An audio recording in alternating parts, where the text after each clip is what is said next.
నేను కాదు నాయన, మీ స్వరం ప్రతి వాని హృదయంలో వినబడాలయ్యా. అందరూ ఉత్తేజపరచబడాలి, ఉజ్జీవింపబడాలి, నీ వరకు భారంగా నిలవాలి. అలాంటి సహాయం దయచేయండి. మీరు మాట్లాడండి. ఇప్పటి వరకు మేమందరం చెప్పుకున్న సాక్ష్యాలు మీరు విన్నారు. ఇంకనూ సాక్షులుగా చేయండి. యేసయ్య నామంలో ప్రార్థించి ఈ వాక్యం ప్రారంభిస్తున్నాను తండ్రి. ఆమేన్. దేవుని స్తోత్రాలు. అందరికి వందనాలు. దైవగ్రంథంలో నుండి మత్తయి సువార్త 5వ అధ్యాయం 8వ వచనం. మత్తయి సువార్త 5వ అధ్యాయం 8వ వచనంలో, హృదయ శుద్ధి గలవారు ధన్యులు, వారు దేవుని చూచెదరు. హృదయ శుద్ధి గలవారు ధన్యులు, వారు దేవుని చూచెదరు. మత్తయి సువార్త 5వ అధ్యాయము 8వ వచనంలో. భగవంతుని సృష్టికర్త, పరమాత్ముడు సృష్టికర్త, భగవంతుడు, దేవుడు, ఇలాగూ దేవునిని మనం ఎన్ని రకాలైన వర్ణనలతో పిలుచుకున్నా ఆ దేవునికి ఆరాధన జరిగించే సమయంలో, ఆరాధన చేసేవారు, దేవుని యెడల భయభక్తులు కలిగిన వారు హృదయ శుద్ధి కలిగి ఉండాలి. హృదయం శుద్ధి చేసుకోకపోతే ఎంత ఆరాధన చేసినా వ్యర్థమే.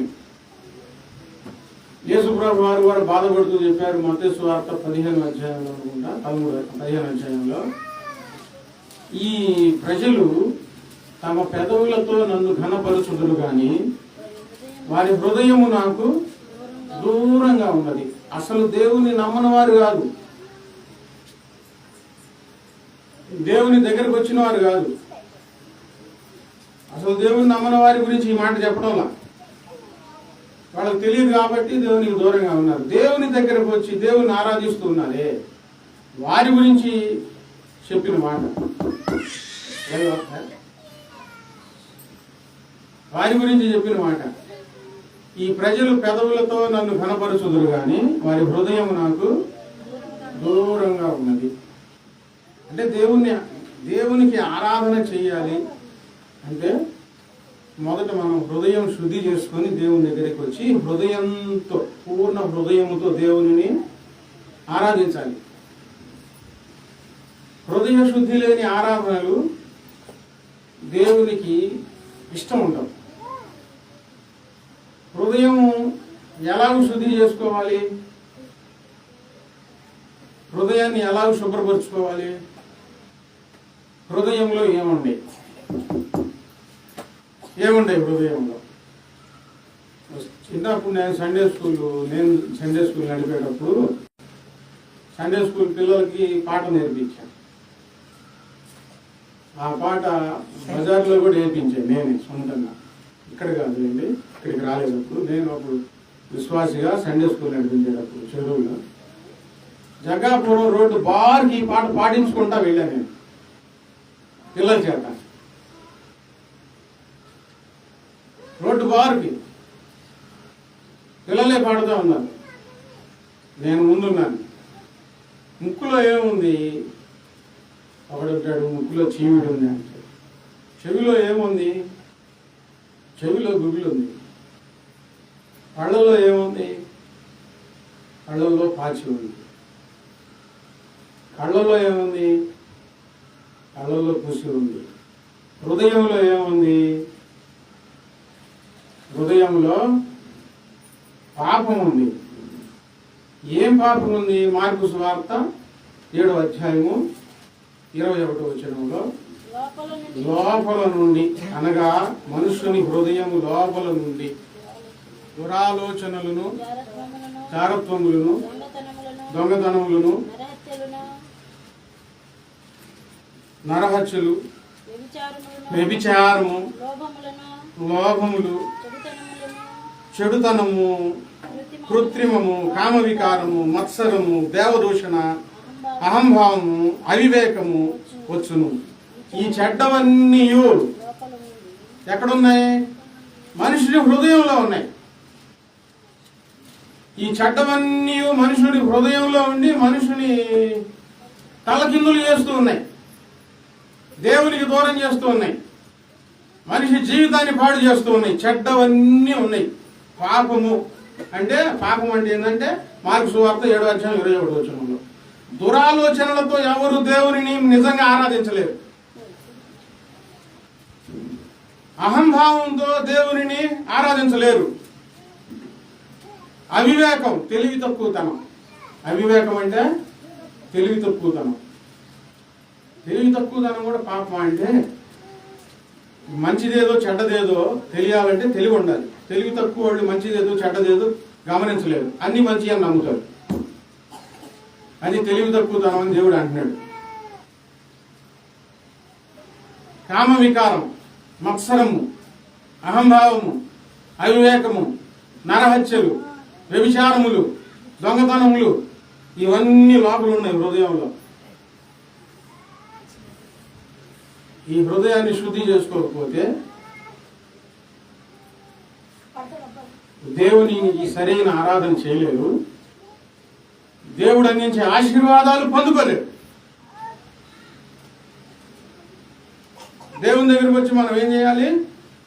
హృదయాన్ని శుద్ధి చేసుకోవాలి. ఎలా శుద్ధి చేసుకోవాలంటే ఈ చెడ్డ వాటిని అన్నిటినీ మనలో నుంచి తీసి బయట పారవేయాలి. వాటిని చేయకుండా ఉండాలి. యేసుప్రభు వారు సిలువలో బలియాగమైనది చేతగాదు కాదు, ఆయన సిలువలో బలియాగమైనది మన హృదయాన్ని శుద్ధి చేయడానికి, మనస్సాక్షిని నిర్మలపరచడానికి, హృదయంలో ఉన్న చెడుతనం అంతా కడిగివేయడానికి ఆయన రక్తం కార్చారు. ఆయన కార్చిన రక్తంలో మన హృదయం శుభ్రం చేయబడుతుంది, శుద్ధి అవుతుంది. ఎలాగంటే నమ్మడం ద్వారా, విశ్వాసం ఉంచడం ద్వారా మనకు హృదయ శుద్ధి కలుగుతుంది. హృదయ శుద్ధి లేని ఆరాధనలు మానుకొని శుద్ధ హృదయముతో, పూర్ణ హృదయముతో దేవునికి ఆరాధన చేయడం మనము నేర్చుకోవాలి, అలవాటు పడాలి. అందుకే ఈ వాక్యాలు వారం నేర్పిస్తూ ఉండేది. ఎక్కడ ఏ తప్పులు ఉన్నాయో, ఎక్కడ ఏ పాపాలు ఉన్నాయో అని. మీ హృదయం ఎలా ఉంది?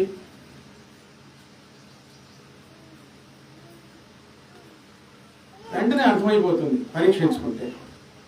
హృదయ శుద్ధి గలవారు ధన్యులు, వారు దేవుని చూచెదరు. పెదవులతో ఆరాధన కాదు, శుద్ధ హృదయంతో దేవుణ్ణి ఆరాధించాలి. అదే క్రైస్తవ్యం. హృదయం మార్చుకోవటం, హృదయాన్ని శుద్ధి చేసుకోవటం. చాలా సంవత్సరాలు ప్రభువులో కొనసాగుతూ హృదయాన్ని శుద్ధి చేసుకోలేకపోవటం చేతకంతనమే, నిర్లక్ష్యం.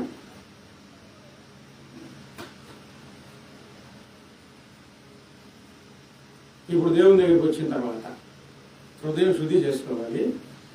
ఈ హృదయం శుద్ధి అయితే జరిగేది ఏంటంటే, హృదయ శుద్ధి గలవారు ధన్యులు, వాళ్ళు ధన్యులు అవుతారు. వాళ్ళు దేవుని చూచేది. ప్రార్థనకి వెళ్ళావా? ఎన్ని సంవత్సరాలు నేను వెళ్తున్నా, నీకేం కలిసి వచ్చింది? అడిగేవాళ్ళు మామూలు అడుగుతారా? మేకలా ఎక్కిరిస్తా ఉంటారు, నవ్వుతారు, ఎగతాళి చేస్తారు.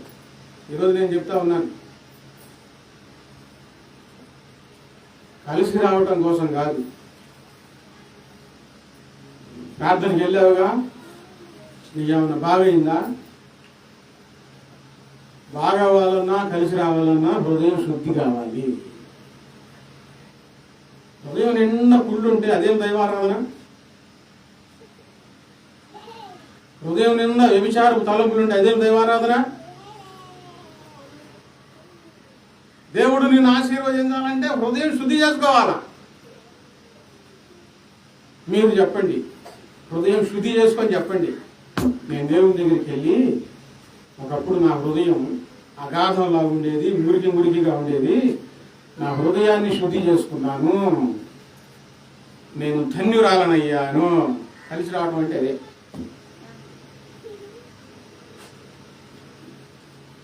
మనకు ధన్యత, ధన్యులు అని ప్రభువారు చెప్పారు. హృదయం శుద్ధి అయితే వాళ్ళు ధన్యులు. దేవుని దృష్టిలో ధన్యులైతే కీడు కలగదు, క్షేమం కలుగుతూ ఉంటుంది, సమృద్ధి కలుగుతూ ఉంటుంది, ఎప్పటికప్పుడు అవసరతలు తీర్చబడతా ఉంటాయి, అకాల మరణాలు రావు, తెగుళ్ళు రావు. ఎవరికి? హృదయ శుద్ధి కలిగిన వారికి. నేను నా హృదయాన్ని శుద్ధి చేసుకున్నాను, ఈ మాట చెప్పాలి. ఒకవేళ ఎన్నో సంవత్సరాల నుంచి ప్రభు దగ్గరికి వస్తూ ఈ హృదయంలో ఇంకా ఉండకూడని విషయాలు ఏమైనా ఉంటే ఈ రోజైనా సరే వాటి నుంచి వేరవటానికి ప్రయత్నం చేయండి, వాటి నుంచి విడిపించబడటానికి ప్రయత్నం చేయండి. ఆత్మచేత శరీర క్రియలను చంపిన ఎడల అని వ్రాయబడి ఉంది. హృదయ శుద్ధి జరగకపోతే భక్తి జీవితంలో ఆశీర్వాదాలు, దేవుడు ఇవ్వాలి అనుకున్న ఆశీర్వాదాలన్నీ ఏమి నీవు ఎన్నడూ పొందుకోలేవు, పోగొట్టుకుంటా ఉంటావు. దేవుడు మొదట నిన్ను పిలిచి మొదట నిన్ను శుద్ధి చేయాలి. ఆయన హృదయం శుద్ధి కావాలి. శుద్ధి చేయబడితే అప్పుడు ఆశీర్వాదాలన్నీ వస్తాయి. వాళ్ళు ధన్యులు. నిరాశ చెందకూడదండి. ఇక్కడ మనం ధన్యులుగా మారిపోయాం. దేవుని దృష్టిలో సంతోషపడాలి. నా హృదయాన్ని శుద్ధి చేసుకున్నాను చాలు. హృదయ శుద్ధి గలవారు ధన్యులు, వారు దేవుని చూచెదరు. దేవుడు ఉంటే నాకు కనబడమను, నేను అప్పుడు నమ్ముతాను అంటారు. అప్పుడు ఏం చేయాలి? అప్పుడు ఏం చెప్పాలి? దేవుడు ఉన్నాడు ఉంటే నాకు కనబడమను, నాతో మాట్లాడమను, నేను నమ్ముతాను అంటుంటారు అని పోయి టీవీ దగ్గర కూర్చున్నారు అనుకోండి. టీవీలో బొమ్మలు కనబడతాయి, దేవుడు ఎందుకు కనబడతాడు? అంతేగా. దేవుడు నాకు కనబడమను, అప్పుడు నేను నమ్ముతానని చెప్పి పోయి పోకిరోడ్ల దగ్గర కూర్చున్నారు అనుకోండి, పోకిరి చేష్టలు కనబడతాయి. దేవుడు ఎందుకు కనబడతాడు? దేవుడు కనబడ్డు. నిజమే, నువ్వు అడిగింది మంచిదే. దేవుడు నీకు కనిపించాలంటే నీ హృదయం శుద్ధి చేసుకో, అప్పుడు ఆయన నీకు కనబడతాడు. ఈ మాట చెప్పాలి. ప్రభు దగ్గరికి వచ్చి ప్రభువులో ఉంటూ మనం భక్తి జీవితంలో సాధన చేసి మన హృదయాన్ని శుద్ధి చేసుకొని ప్రభువుని చూడగలగాలండి. మనం లోకుల మాటలు, అపహాస్యపు మాటలు విని నిరాశ చెందకూడదు. నీవే నేను ప్రార్థనకి వెళ్తున్నాను, నాకేంది ఇలా జరుగుతుందని చెప్పి విభ్రాంతికి గురవ్వకూడదు, దేవుళ్ళో వెనక్కి వెళ్ళకూడదు. నీ హృదయాన్ని శుద్ధి చేసుకొని ప్రభువా నీ మహిమను నాకు కనబరచు, నీ మోము నాకు కనబరచు, నీ ముఖదర్శనం నాకు దయచేయి, నన్ను దర్శించు, నాతో మాట్లాడు అని ప్రార్థన చేయి. ఇప్పుడు ఆయన వ్రాయించాడు, యేసు ప్రభు గారే స్వయంగా చెప్పారు, హృదయం శుద్ధితో ఉంటే ఆయన మీకు కనబడతాడని. ఆయన మాట ఆయన ఎందుకు నెరవేర్చడు మన పట్ల? ప్రభు మనకు ఎందుకు కనిపించరు? ప్రభువుని చూడగలగాలి భక్తి జీవితంలో. తిన్నామా, తాగామా, ఎంత పొందామా, ఎంత సుఖపడ్డామా అది కాదు. దేవుని దగ్గరికి వచ్చావు, హృదయం శుద్ధి చేసుకో, ప్రభువుని చూడు, పట్టుదలతో ఏకాగ్రతతో. నిన్న నేడు నిరంతరం ఆయన ఏకరీతిగా ఉన్న దేవుడు, మార్పు లేదు. ఆయన మారితే మనకు కనిపించడు. అబద్ధం ఆడ నేరని దేవుడు ఆయన, అబద్ధం ఆడు. ఆయన అబద్ధం ఆడేవాడైతే ఆయన చెప్పి మనకు చేయడు. పట్టుదల ఉండాలి, దీక్ష ఉండాలి. ప్రార్థన చేయంటే భారం, నీ మనసులో భారం అనిపిస్తే ఆయన ఎలా కనబడతాడు నీకు పట్టుదల లేకపోతే? ప్రార్థన చేయంటే ఆశ ఉండాలి. నువ్వు ఒక్కదానివే రాత్రి పూట, అర్ధరాత్రి పూట ఒంటరిగాను కూర్చొని మోకరించి నన్ను బలపరిచయ్యా, నీ దర్శనం నాకు దయచేయ అంటే అనుకూల సమయంలో ఆయన నీకు ప్రత్యక్షం అవుతారు, నీతో మాట్లాడతారు. అది ఒక గొప్ప అనుభూతి, అద్భుతం. ప్రార్థనకు వచ్చింది కాడి నుంచి మనసంతా లోకం పైన ఉండి, మనిషి మాత్రమే దేవుని దగ్గర ఉండి, మనసంతా ఎక్కడ ఎవరి మీద? మనసంతా ఎవరి మీద?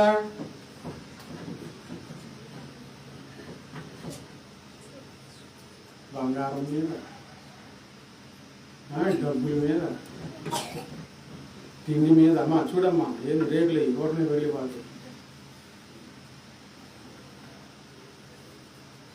చీరల మీద, తిండి మీద, అలా వాసన వస్తే చాలు. మనసు దేని మీద ఉంది? బిర్యానీ మీద ఉంది. మనసు పెడితే కదండి ప్రభువారు కనిపించేది.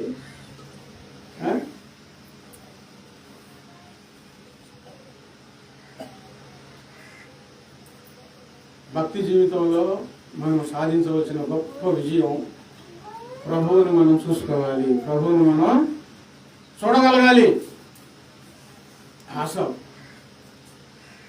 73వ కీర్తనలో ఆసాపు ఆయన అనుకున్నాడు, హృదయం శుద్ధి చేసుకొని ఉండడం వ్యర్థం అని అనుకున్నాడు. దేవుడేమో హృదయ శుద్ధి గలవారు ధన్యులు అని అంటే ఆయన హృదయాన్ని శుద్ధి చేసుకున్నాడు. హృదయం శుద్ధి చేసుకొని ఆయన అనుకుంటున్నాడు, హృదయం శుద్ధి చేసుకొని ఉండడం వ్యర్థమే అని అనుకున్నాడు. హృదయం శుద్ధి చేసుకోవడం మంచిదా, మురికిగా ఉండడం మంచిదా? హృదయం శుద్ధి చేసుకోవడం కష్టం. హృదయాన్ని శుద్ధి చేసుకున్నాడు, పవిత్రంగా ఉంటున్నాడు. పవిత్రమైన చూపులు, పవిత్రమైన భాష, పవిత్రమైన ప్రవర్తనతో ఉంటున్నాడు. అలా ఉండి దేవుడు నాకు ఇచ్చిన ఈ ధన్యకరమైన జీవితం అని అనుకోలే. పవిత్రంగా మాట్లాడటం ధన్యం, పవిత్రమైన ప్రవర్తన ధన్యకరం, పవిత్రమైన భాష ధన్యకరం, పవిత్రమైన జీవితం ధన్యకరం. దేవా, ఇంత పవిత్రంగా జీవించే భాగ్యం ఇచ్చావయ్యా అని స్తుతించాలి ప్రభువుని. మనం ఆరాధన చేసేటప్పుడు కూడా మమ్మల్ని పరిశుద్ధపరిచారు, నీకు స్తోత్రాలయ్యా అని నేను చెప్పిస్తూ ఉంటాను. మంచి మార్గం ఇచ్చారయ్యా, మీరు ఇవ్వకపోతే ఈ మంచి మార్గం మాకు ఉండేది కాదు ప్రభు అని స్తుతిస్తాను, చెప్పిస్తూ ఉంటాను, స్తుతులు చెప్పిస్తూ ఉంటాను. ఆయన అలా స్తుతించాలి. లోకుల వైపు చూశాడండి, దేవుని నమ్మలేదు, నేను దేవుని నమ్ముకొని హృదయాన్ని శుద్ధి చేసుకున్నాను. వాళ్ళేమో దేవుని నమ్మని వాళ్ళు, వాళ్ళ పిల్లలు ఆరోగ్యంగా ఉన్నారు, వాళ్ళు తృప్తిగా ఉంటున్నారు, వాళ్ళు మెడల నిండా బంగారం ఉంది, వాళ్ళు ధనవంతులై ఉన్నారు, వాళ్ళు దీర్ఘాయువులుగా జీవిస్తున్నారు. దేవుని నమ్మని వాళ్ళని చూశాడు. హృదయం శుద్ధి చేసుకొని ఎవరిని చూడాలి? ప్రభువుని చూసుకోవాలి కదా. హృదయాన్ని శుద్ధి చేసుకొని నేను హృదయం శుద్ధి చేసుకొని ఉండటం వ్యర్థమే అని బాధపడుతున్నాడండి. దేవుని నమ్ముకున్నందుకు బాధ ఉండకూడదు, సంతోషం ఉండాలి. జీవితం పవిత్రపరచబడినందుకు బాధ ఉండకూడదు, ఆనందంగా ఉండాలి. ఈ జీవితం అందరికి రానే రాదు. చాలా మంది చెడు అలవాట్ల నుంచి బయటికి రాలేక అల్లాడిపోతా ఉన్నారు. పవిత్రుడైన దేవుని దగ్గరికి వచ్చి పవిత్రపరచుకోకపోతే, హృదయం శుద్ధి చేసుకోకపోతే ఆ జీవితం ఇంకా వ్యర్థమే, ఎందుకు పనికిరాదనమాట. కానీ ఆసాపు దేవుని దగ్గరికి వచ్చి హృదయాన్ని శుద్ధి చేసుకొని దేవుణ్ణి ఆరాధిస్తూ ఎవరిని చూస్తున్నాడు? దేవుణ్ణి, లోకాన్ని చూస్తున్నాడండి. వాళ్ళ హంగులు చూడు, వాళ్ళ బట్టలు చూడు, వాళ్ళ ఆడంబరాలు చూడు, వాళ్ళ పిల్లల భవిష్యత్తు చూడు, ఎంత బాగా ఉన్నారో, వాళ్ళ తిండి చూడు. చూసి అసలు ఏంది ఇట్లా ఎందుకు జరుగుతుంది అని ఆయాసం వచ్చి దేవుని దగ్గరికి వెళ్ళి ప్రార్థన చేస్తున్నాడు. నేను నిన్ను నమ్ముకున్నాను, వాళ్ళు నిన్ను నమ్మలేదు. నా హృదయం శుద్ధి చేసుకున్నాను, వాళ్ళు హృదయం శుద్ధి చేసుకోలేదు. ఏంది ప్రభు అని దేవుని దగ్గర గోజాడుతూ ఉంటే దేవుడు వాళ్ళ స్థితి చూపించారు, ఈయన స్థితి చూపించారు. నువ్వు చూస్తున్నావే, వాళ్ళు కాలు జారే చోట ఉన్నారు. జారుడు బండలు ఉంటాయి కొండల మీద, మా ఎట్ల బండు కూడా ఉంది. పైన జారితే కింద నేను కూడా ఆడుకున్నాను. వాళ్ళు అక్కడ జారితే ఎక్కడ ఉంటారో వాళ్ళకి తెలియదు. నువ్వు బండ మీద ఉన్నావు, స్థిరంగా క్షేమంగా ఉన్నావు, నా సన్నిధిలో ఉన్నావు. ప్రభు చూపించాడు. హృదయం శుద్ధి చేసుకుని ఉండుట వ్యర్థమని బాధపడిన ఆయన, లోకస్తులను చూసిన ఈయన దేవుని దగ్గరికి వెళ్ళి దేవుడు భవిష్యత్తు చూపించిన తర్వాత పశ్చాత్తాపడి, నేను పశుప్రాయుడనయ్యానయ్యా, నన్ను క్షమించు, ఆకాశమందు నీ ఉండగా ఈ లోకంలోనిది ఏదియు నాకు అక్కర్లేదు. వినండి జాగ్రత్తగా, బాగా అర్థం చేసుకోవాలి.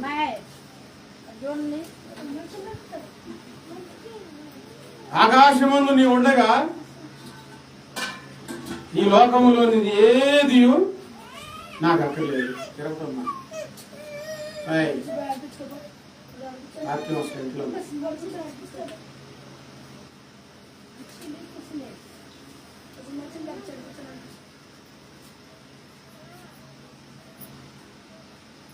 ఇప్పుడు ఏమంటున్నాడంటే, ఆకాశం నీవు ఉండగా లోకంలోంది ఏదియో నాకు అక్కర్లేదు. హృదయం శుద్ధి చేసుకున్నాడు, కానీ ఎవరిని చూశాడు? లోకాన్ని చూశాడు. ఆ బట్టలు కావాలి, ఆ బంగారం కావాలి, ఆ తిండి కావాలి, అలా ఉంటే బాగుండిద్ది కదా. ఇప్పుడు దేవుని దగ్గరికి వెళ్ళి ప్రార్థన చేసి అంటున్నాడు, అయ్యా నువ్వు ఉండగా లోకంలో ఏదియో నాకు అక్కర్లేదయ్యా. ఇక దేని మీద ఆశ పుట్ల. వింటున్నారా? దేని మీద ఆశ ఉందా మీకు? ఉంటే నాకు చెప్పకపోయినా దేవునితోనే చెప్పండి. అసలు ముందు ప్రభువుని చూడండి. ప్రభు యొక్క విలువ ఏంటో, దేవుడు మనకిచ్చిన ఈ విలువ కలిగిన జీవితం ఏంటో. నాకు అయ్యే బట్టలు కావాలి, నాకు అయ్యే బూట్లు కావాలి, నాకు అయ్యే చెప్పులు కావాలి, నాకు అదే తిండి కావాలి. దేవుణ్ణి చూడని వారిలో కలిగే కోరికలు ఇవన్నీ. ప్రభుని చూసుకోవాలా. హృదయం శుద్ధి యొక్క విలువ తెలియదు. పరిశుద్ధపరచబడిన జీవితం యొక్క విలువ తెలియదు. ఆయనే ఉన్నాడు. తెలుసుకున్న తర్వాత ఈ లోకంలో ఏదియో నాకు అక్కర్లేదయ్యా, ఏది నువ్వు ఉంటే నాకు చాలయ్యా.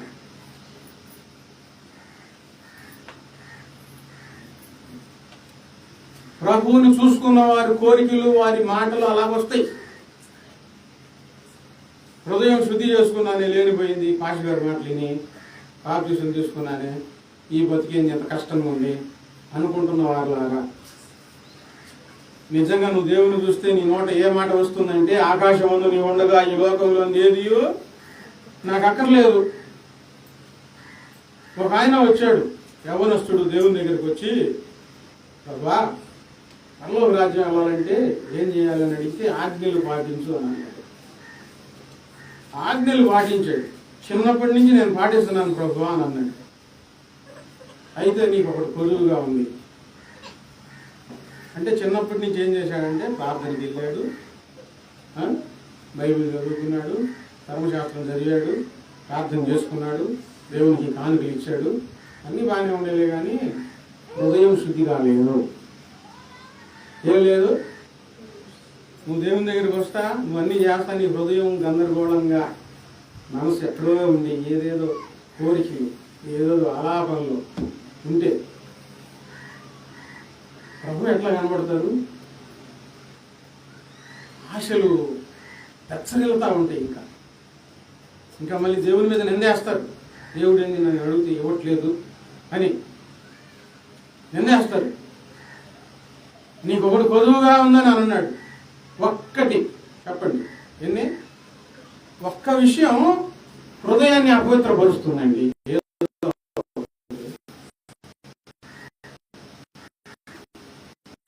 చిన్నది కావచ్చు, పెద్దది కావచ్చు, ఒక్క విషయంలో హృదయం ఒక్క విషయం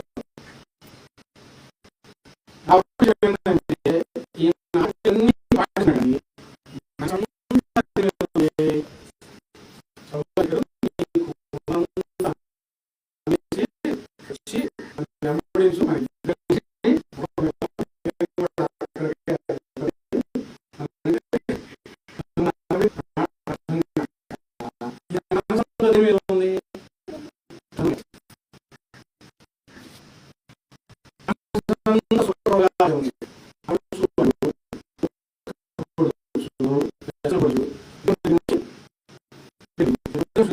శుద్ధి చేసుకోండి. ఒక్కదాని తప్పిపోయి హృదయం శుద్ధి చేయబడటం కాదు కదా.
అన్నాడు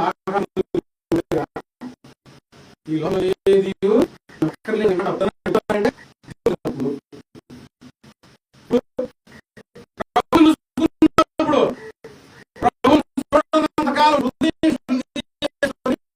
బాధపడ్డాడు.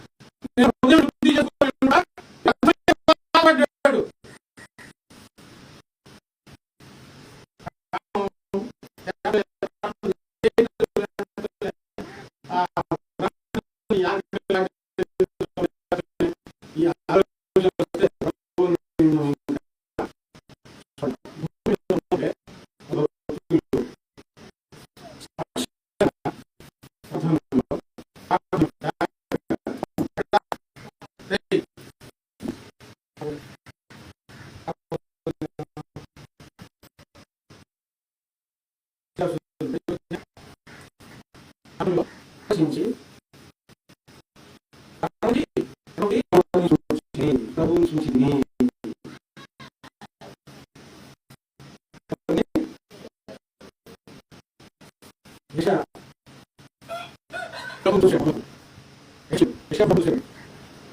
దేవాలయం నిండా మహిమతో నింపబడి ఆయన చొక్కా అంచులు దేవాలయం నిండి ఉండగా శరాపులు కెరాపులు 2 రెక్కలతో ముఖం కప్పుకొని 2 రెక్కలతో కాళ్ళు కప్పుకొని 2 రెక్కలతో ఎగురుతూ పరిశుద్ధుడు పరిశుద్ధుడు అని స్తుతిస్తూ ఉండే యెషయా చూశాడు.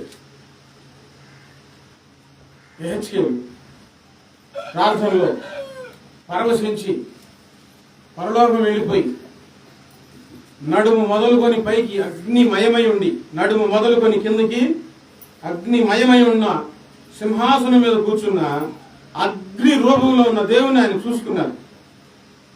యోహాను భక్తుడు యేసుప్రభు వారు పక్కనే ఉండేవాడు. ఎప్పుడు ఆయన రొమ్మును ఆనుకొని ఆయన భుజం మీద తల పెట్టుకొని ఎప్పుడు ఆయన ఆనుకొని కూర్చుంటా ఉండేవాడు. ఆయన ఇక్కడ ఉన్న యేసుప్రభు వారిని చూసింది వేరు. యోహాను పద్మాసు దీవిలో పరవశించి పరలోకానికి ఆరోహణమై అక్కడ ప్రభువుని చూశాడు.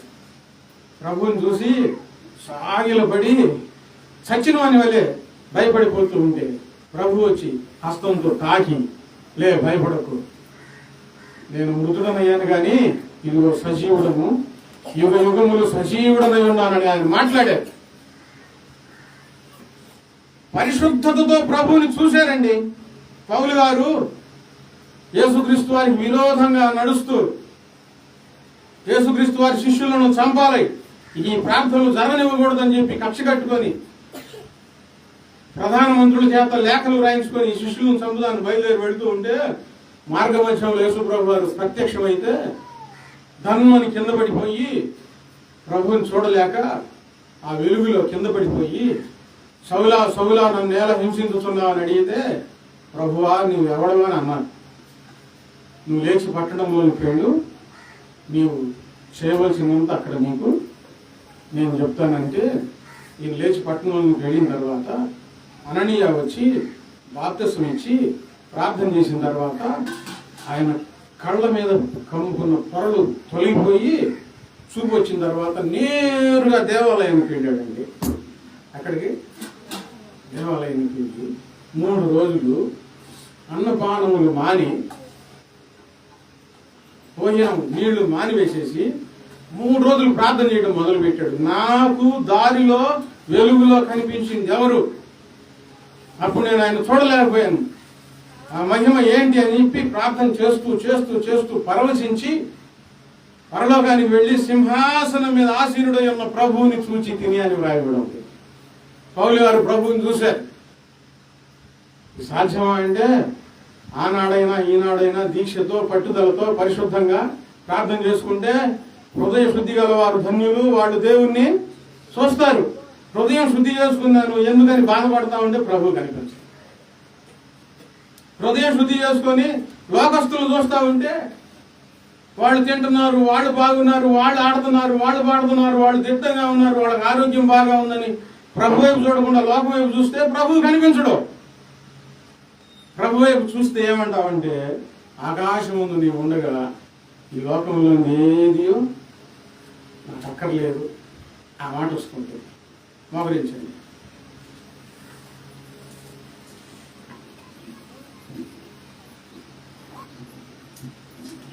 మోకరించండి, ప్రార్థన చేసుకోండి. వాక్యాన్ని